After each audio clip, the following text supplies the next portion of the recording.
The lights in the Grand Azure Ballroom were so bright they almost hurt your eyes.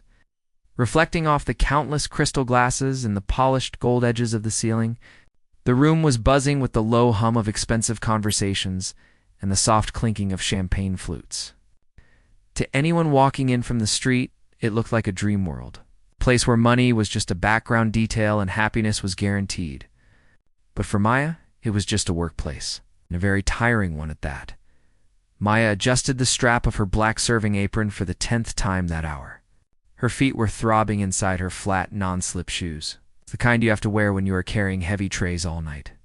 She looked around the room at the guests. The men wore suits that probably cost more than her rent for a whole year, and the women were dressed in flowing gowns with diamonds sparkling around their necks. They laughed loudly, throwing their heads back without a care in the world. Maya moved through them like a ghost. She was there to make sure their glasses were never empty, and to clear away the tiny plates of food they barely touched.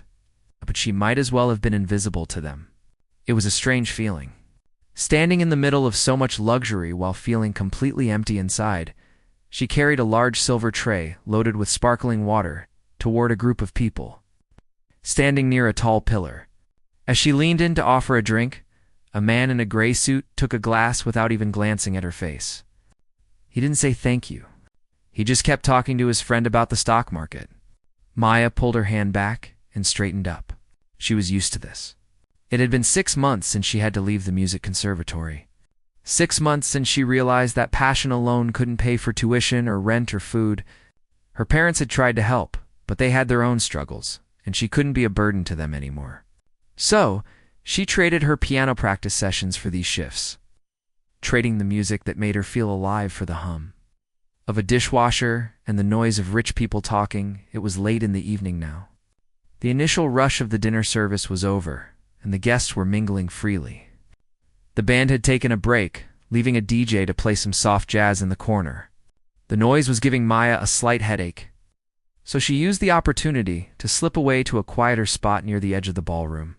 She needed a moment just to breathe, to let her shoulders drop from the stiff, polite posture she had to hold all night.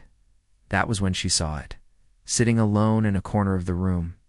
Bathed in a single spotlight that made the black wood shine was a grand piano. It was a Steinway, unmistakably. It looked majestic, like a king sitting on a throne waiting for his court. It was positioned perfectly near a window that offered a view of the city's skyline, but no one was paying attention to it.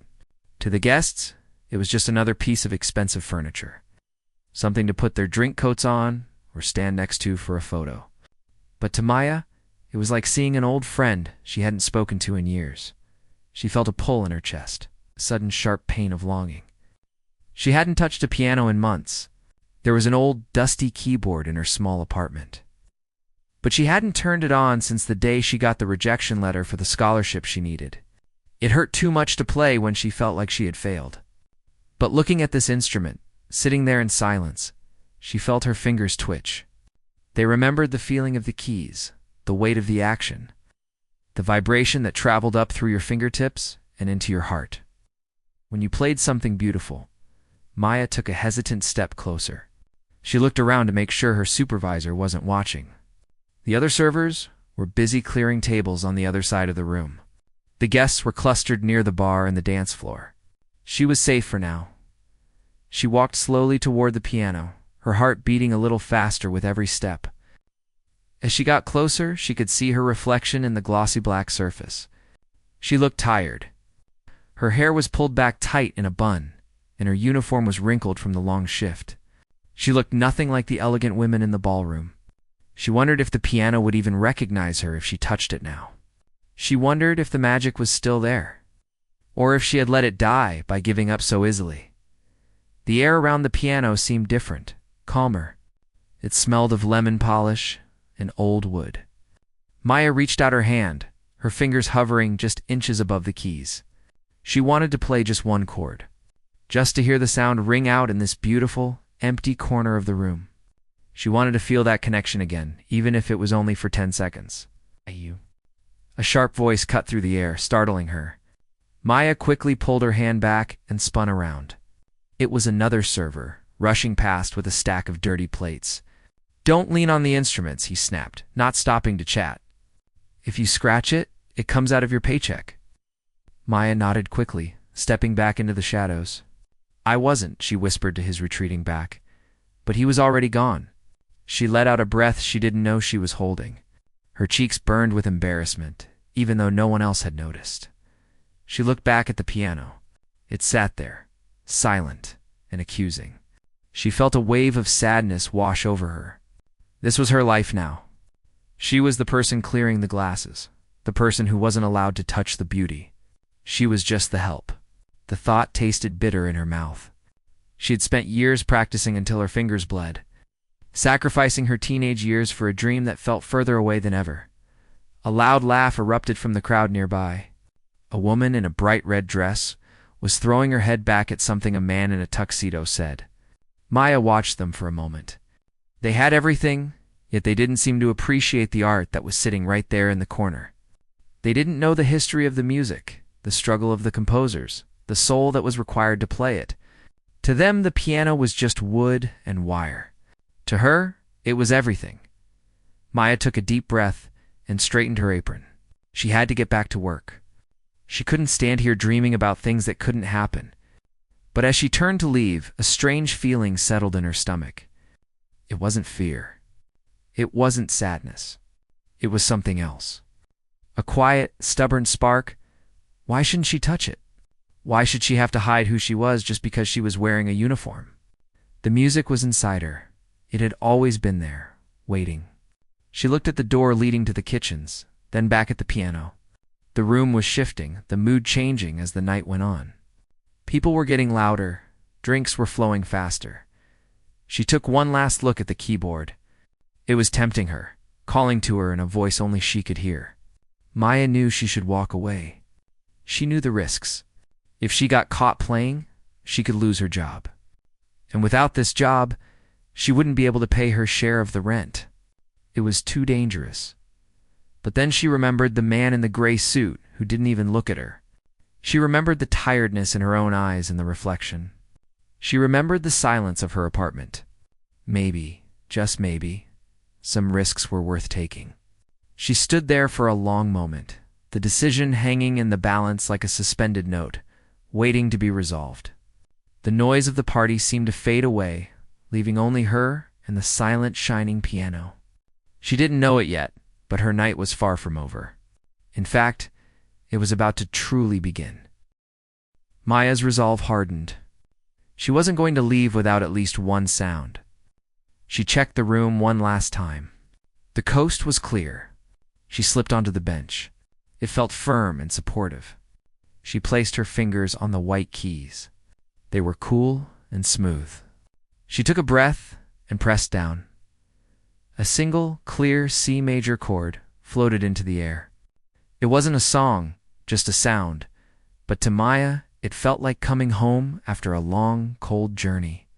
The vibration hummed against her fingertips, sending a shiver up her arm.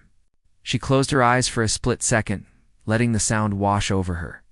She was just about to press the sustain pedal and let the chord fade into a melody she had been humming in her head all day, when a voice shattered her moment of peace. "That's quite enough," a man's voice said. It wasn't loud, but it was sharp, and carried a tone that demanded instant obedience. Maya's eyes snapped open. She instinctively pulled her hands back into her lap and stood up, turning to face the source of the voice. Standing a few feet away was a man in a sharp tuxedo. He was holding a half-empty glass of amber whiskey. He wasn't looking at her face. He was looking at the piano, then at her uniform, with a look of mild disgust mixed with amusement. "I'm sorry, sir," Maya said quickly, putting on her polite customer service voice.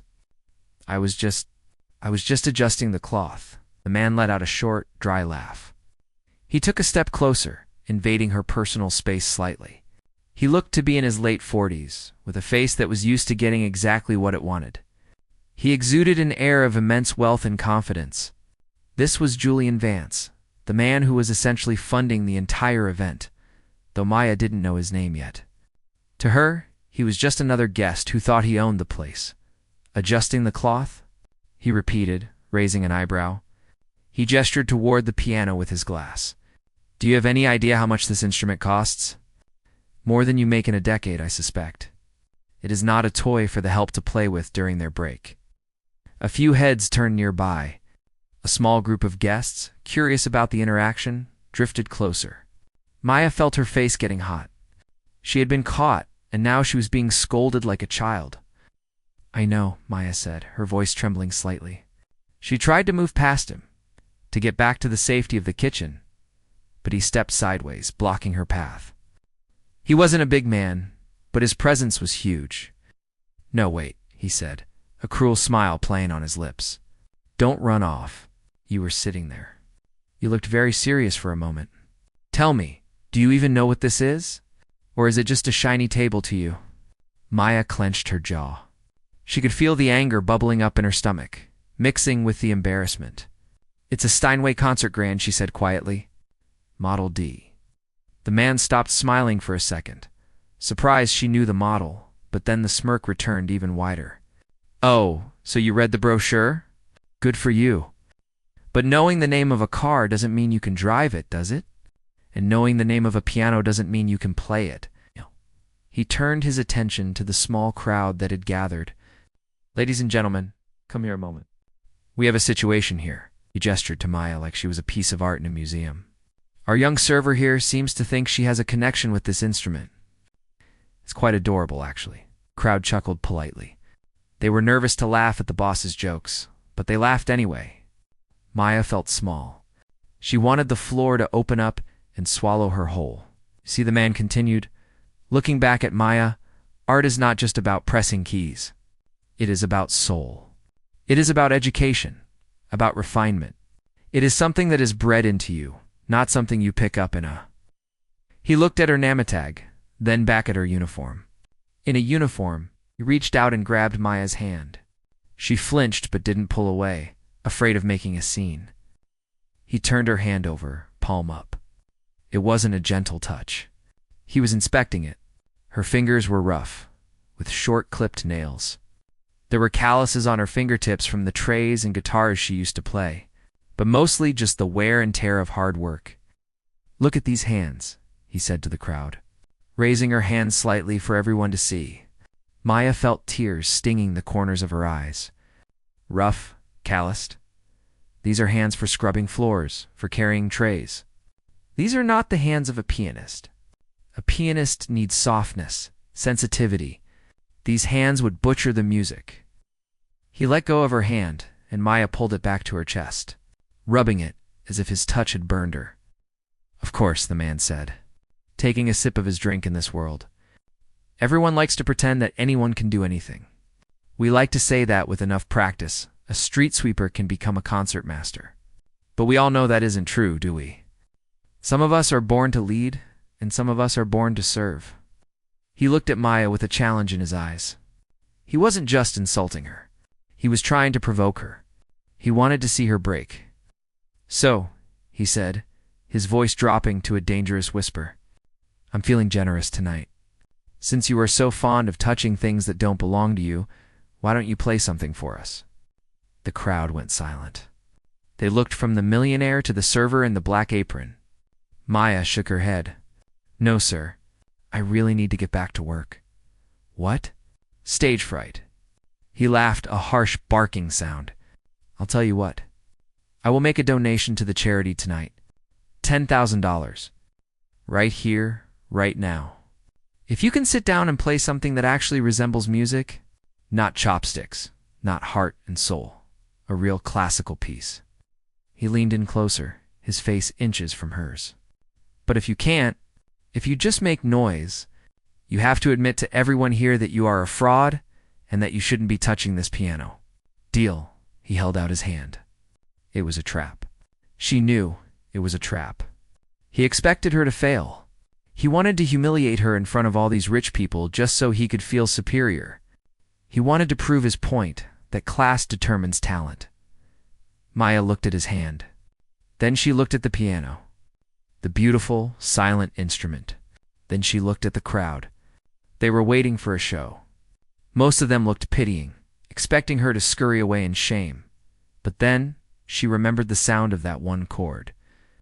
She remembered how it felt to be alive. She remembered that she had nothing left to lose. She had already given up on her dreams, hadn't she? What was one more embarrassment? But deep down, she knew she wasn't a fraud. The music was in her blood. It didn't matter if her hands were rough. It didn't matter if she was wearing a cheap apron. The music was the one thing they couldn't take away from her unless she let them. She didn't shake his hand. Instead, she turned around, walked back to the bench, and sat down. She heard the sharp intake of breath from the man behind her. She heard the whispers of the crowd. "Are you sure?" he asked, his voice suddenly lacking a bit of its confidence. Maya didn't answer him. She took a deep breath, placed her fingers on the keys, and prepared to show him exactly what rough hands could do. The silence in the ballroom was heavy, like the air before a thunderstorm. Maya sat on the piano bench, her back straight, but her muscles tense. She could feel dozens of eyes boring into her back. Some were curious, some were amused, and some were just waiting for the awkward moment to end so they could go back to their drinks.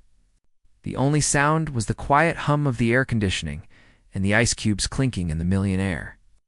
This glass, as he swirled his whiskey, Julian leaned one elbow casually on the top of the piano, a smirk plastered on his face. He wasn't looking at her with respect. He was looking at her like a bug he was about to step on. He wanted to break her spirit. "Well?" he asked, his voice loud enough for the people standing nearby to hear. "Don't keep us waiting. If you're going to play, play. If not, the bar is over there." Maya didn't look at him. She kept her eyes focused on the black and white keys. They were her world now. She took a deep breath, trying to slow down her racing heart. In her mind, she was no longer in a ballroom wearing a cheap uniform. She wasn't a server who scrubbed floors for minimum wage. She was a musician. She reached up and gently rubbed her fingertips together. They felt stiff and cold. Usually, before a performance, she would warm up for 20 minutes, playing scales slowly to get the blood flowing. She didn't have that luxury tonight. She had to jump in head first. "I'm waiting," Julian said, tapping his fingers impatiently on the glossy wood of the piano. "Or perhaps you've forgotten how to read music. It happens, you know. When you stop using your brain for real tasks and just start La Campanella," Maya said softly, cutting him off. Julian stopped tapping. He frowned, leaning closer to her. "What did you say?" Maya turned her head slightly and looked him in the eye. Her fear was still there, hiding in her stomach, but her gaze was steady. "I said La Campanella, by Franz Liszt." For a second, the Millionaire didn't react. Then he let out a loud, incredulous laugh. He turned to the crowd, throwing his hands up. "Did you hear that? La Campanella." He looked back at Maya, shaking his head. "You really are a comedian, aren't you? That is one of the most difficult pieces ever written for the piano.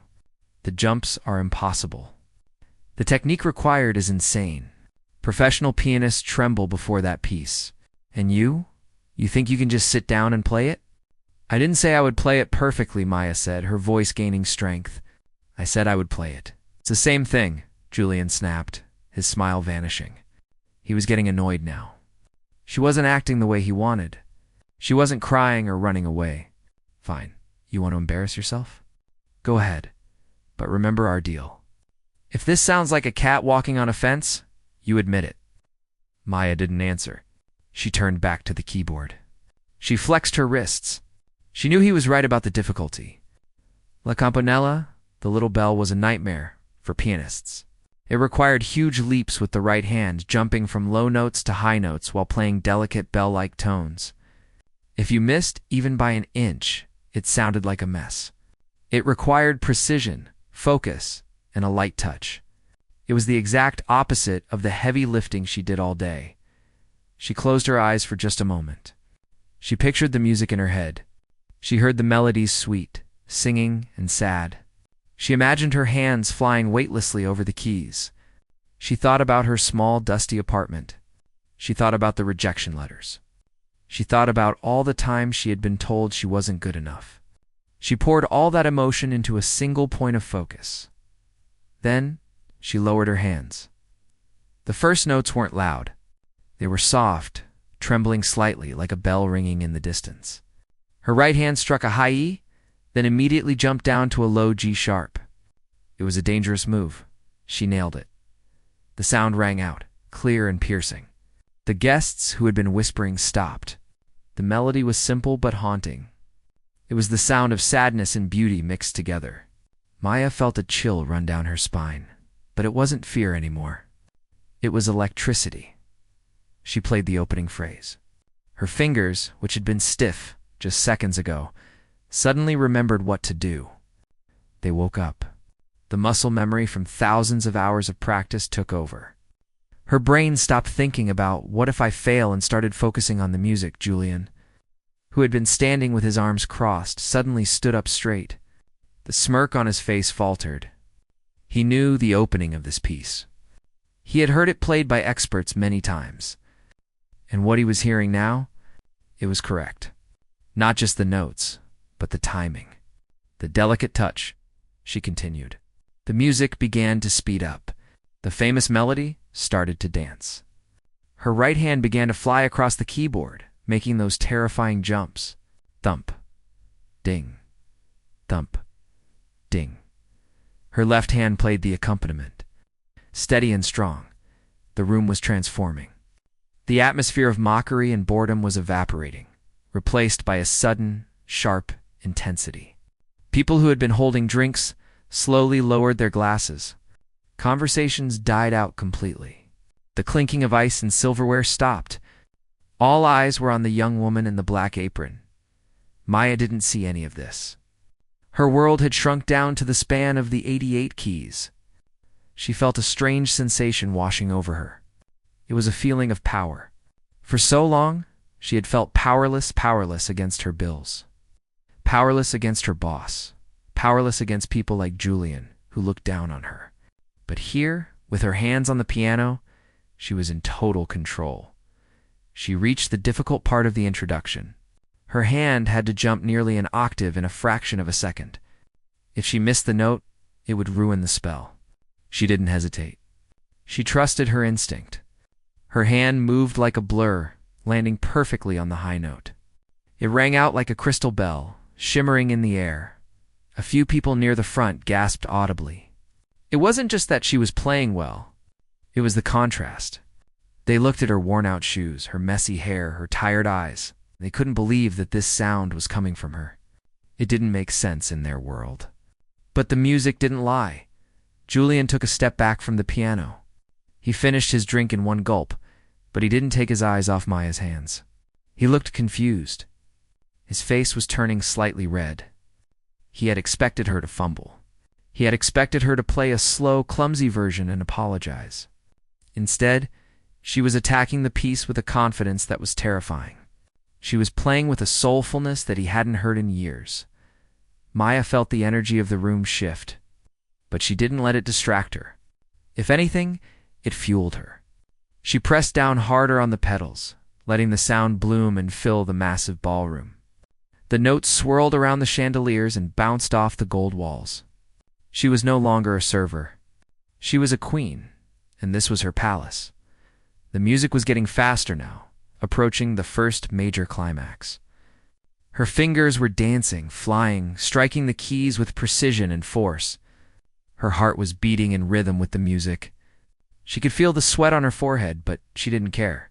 She was proving him wrong. Note by note, chord by chord, she was tearing down his wall of prejudice without saying a single word. And the most amazing part was, she was just getting started. The true difficulty of the piece was yet to come, and she was ready to show him exactly what rough hands could really do. The music was speeding up now, moving from a gentle walk to a frantic run. Maya's right hand was doing the impossible, jumping back and forth across the keyboard, hitting notes that were miles apart, all while keeping the rhythm perfect. This was the part of the piece that made grown men sweat.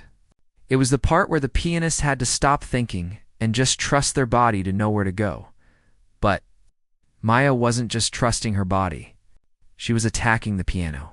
She wasn't being gentle anymore. The sadness she felt earlier was turning into something else, and a fierce need to prove herself. She hit the keys hard, the sound rising up like a flock of birds taking flight. The notes weren't just sounds. They were words she hadn't been able to say out loud. Every note was a rejection of the way Julian had looked at her. Every chord was a scream against the life she was forced to live. The physical effort was intense. Maya could feel the muscles in her arms tightening. She had spent all night lifting heavy trays, moving bottles, and scrubbing tables. Her body was tired. But as she played, a strange energy took over. It was like her body remembered how to do this better than it remembered how to be tired. Her fingers, which had been stiff and cold just minutes ago, were now warm and flexible. They moved like they had a mind of their own. Dancing across the ivory keys with a speed that blurred the air, Julian was frozen. He had taken a few steps away from the piano, but now he found himself stepping closer again. His arms were still crossed, but his fingers were digging into his sleeves. He was searching for a mistake. He was waiting for her to stumble, to miss a jump, to play a wrong note. He wanted to hear the crash that would prove he was right all along. But the crash never came. Instead, the music became more beautiful. It was swirling around the room, filling every corner. The melody was light and bell-like in the high notes, while the low notes rumbled like thunder underneath. It was a perfect storm of sound. Julian's face was a mix of emotions. His eyes were wide, his mouth slightly open. He looked like a man who had just seen a ghost. The smirk was long gone. In its place was a look of confused respect. He couldn't understand it. It didn't fit into his neat little boxes. A server? Playing like this? It broke his rules. The audience was completely transfixed. A woman in a green dress, who had been checking her phone boredly only moments ago, was now staring with her mouth open. A man holding a plate of food had stopped chewing. Waiters in the back of the room had stopped cleaning tables, leaning in to watch. The social barrier between the guests and the staff was dissolving in the face of the music. For a few minutes, nobody cared about money or status. They only cared about the sound coming from that black bench. Maya was barely aware of them. Her world had narrowed down to the space just in front of her. She could feel the vibration of the piano through the bench and into her legs. It felt like the instrument was alive, breathing with her.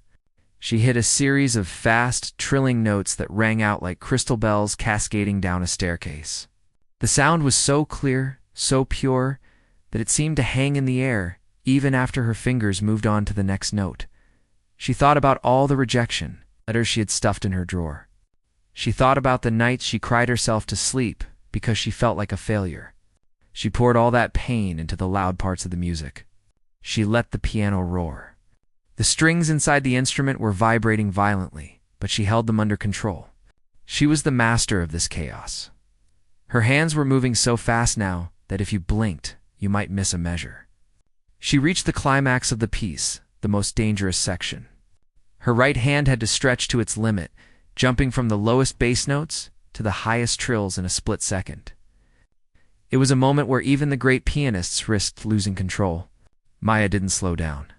She didn't hesitate.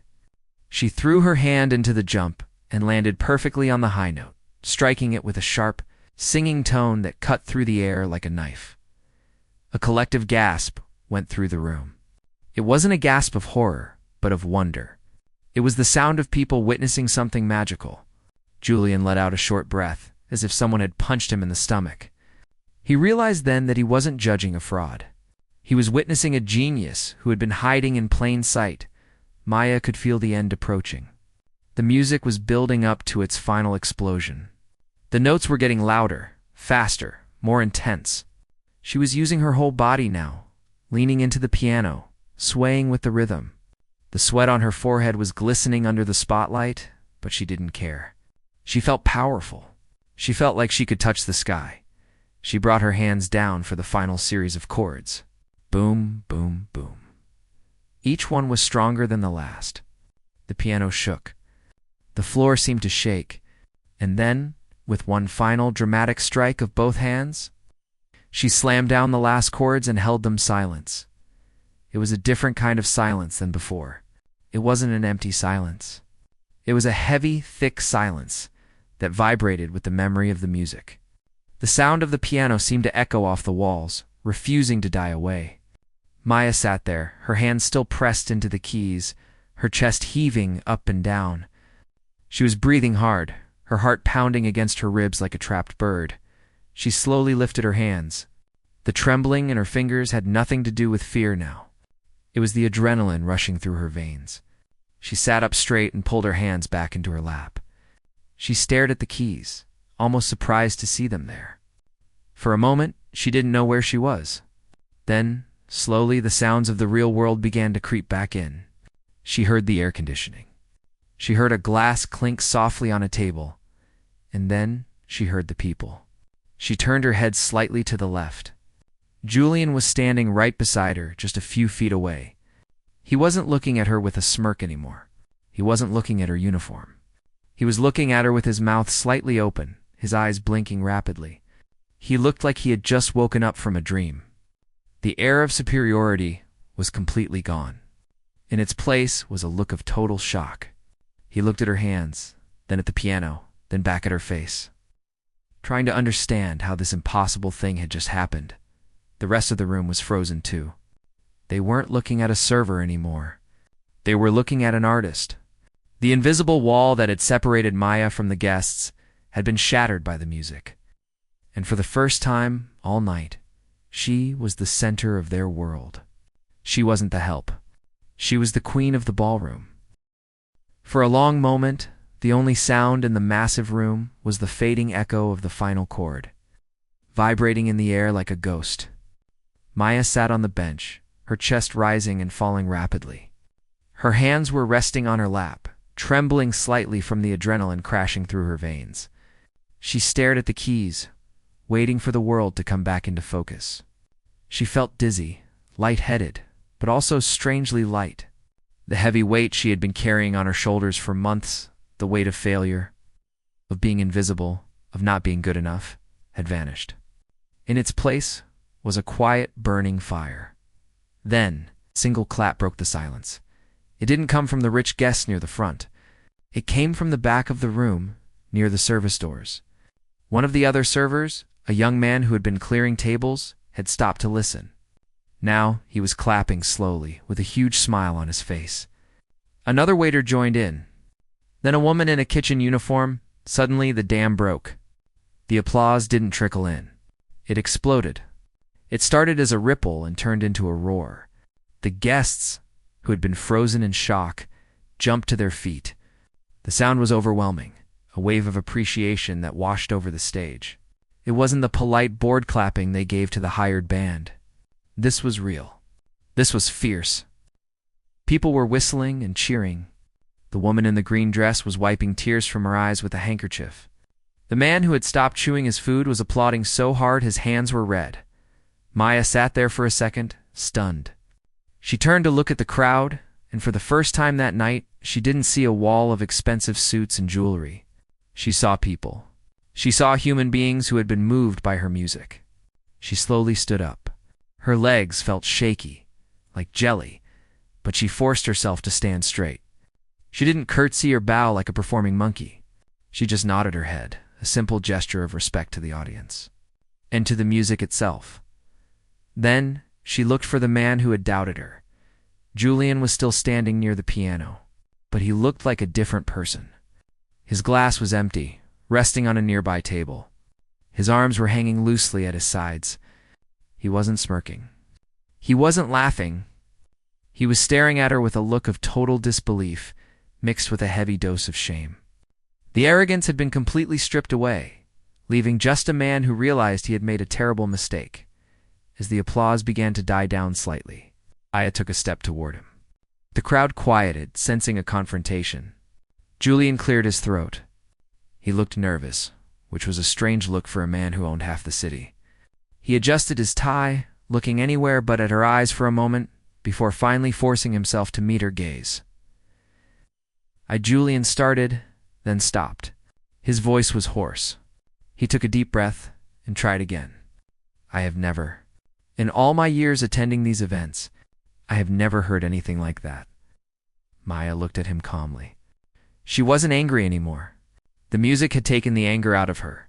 She just felt tired and incredibly proud. "You asked for a classical piece?" she said softly. "I played one." Julian flinched slightly at her tone. It wasn't rude, but it was firm. He nodded quickly. "Yes, you did. And you were right. I was wrong. Terribly, horribly wrong." He stepped closer, lowering his voice so only she could hear, though the people nearby were trying to listen. "I judged you. I looked at your uniform, and I made assumptions about your talent. I thought art was something you buy, not something you are. I am. I am ashamed of myself." It was a heavy admission for a man like him. Maya could see that his pride was bruised, but he was trying to be genuine. "I insulted you, and you didn't say a word," Julian continued. "You just played. You humbled me, and frankly, I needed it." The silence between them was comfortable now. The tension had evaporated. Julian suddenly seemed to remember who he was, a man of action. He straightened his jacket, and the businessman returned to his eyes, but this time without the arrogance. "I don't want this to be the last time you play," he said urgently. "That kind of genius. It belongs in a concert hall, not serving drinks. I can help you." Maya raised an eyebrow. "I have a job, sir, and bills to pay." "Forget the job," Julian waved his hand dismissively. "I want to sponsor you. I will pay for your tuition. I will pay for your living expenses so you don't have to work these shifts. I want to get you the best teachers in the country. I have connections to the conservatory. I can make a phone call tomorrow, and you will be back in class by the end of the week." The offer hung in the air. It was everything Maya had ever dreamed of. Financial freedom. The ability to practice all day. The chance to prove herself to the teachers who had rejected her. It was a golden ticket. A year ago, or even an hour ago, she would have fallen to her knees and thanked him. But standing there, the adrenaline of the performance still humming in her blood, Maya realized something important. She didn't need him to save her. She had just saved herself. She had proven her worth on her own terms. The talent wasn't something he was giving her. It was something she already had. He was just offering to remove the obstacles. She looked him in the eye. She didn't smile shyly. She smiled a confident, knowing smile. "That sounds like a good business deal, Mr. Vance," she said, using his name for the first time. "I accept your offer. Not because I need charity, but because I am ready to work hard, and I deserve the chance to play without worrying about rent." Julian looked surprised by her boldness, but then he smiled a real smile this time. "Fair enough," he said. "A partnership, then." He held out his hand. Maya looked at it. It was the hand that had grabbed her wrist earlier, the hand that had tried to dismiss her. Now, it was extended in equality and respect. She took it. Her grip was firm, her hand warm and slightly calloused, just like he had mocked. But as they shook hands, she felt that he wasn't feeling the roughness of her skin anymore. He was feeling the power of the artist. "Get some rest," Julian told her, genuinely. "We have a lot of work to do," Maya nodded. "I will." She turned and walked away from the piano. The crowd parted for her, stepping back to give her space. They looked at her differently now. They didn't see a server. They saw the woman who had owned the room. She walked through the ballroom, heading toward the service doors. As she reached the doors, she stopped and looked back one last time at the shiny black piano sitting in the corner. It looked majestic again, but it wasn't a sad sight anymore. It was a friend waiting for her return. She pushed through the heavy swinging doors into the kitchen. The noise of pots clanging and chefs yelling hit her ears. It was hot and messy, completely different from the elegance of the ballroom. Her supervisor rushed over, looking angry. "Where have you been?" "We are swamped out there." "There are tables that need—" The supervisor stopped. He looked at Maya's face. She wasn't looking at the floor. She wasn't apologizing. She was standing tall, with a glow in her eyes that he couldn't explain. For a second, he felt intimidated. "I'm going home," Maya said simply. She untied her apron and placed it gently on a nearby counter. It felt like taking off a heavy coat. She didn't wait for a response. She didn't ask for permission. She walked out the back door of the hotel into the cool night air. The city street was busy with cars and people, but to Maya, it looked beautiful. The streetlights seemed brighter. The air smelled fresher. She walked toward the subway station, not with the heavy shuffle of a tired worker, but with the stride of a woman who knew exactly where she was going. She didn't have the money in her pocket yet, and the classes hadn't started, but she had something better. She had her voice back, and the world was finally listening.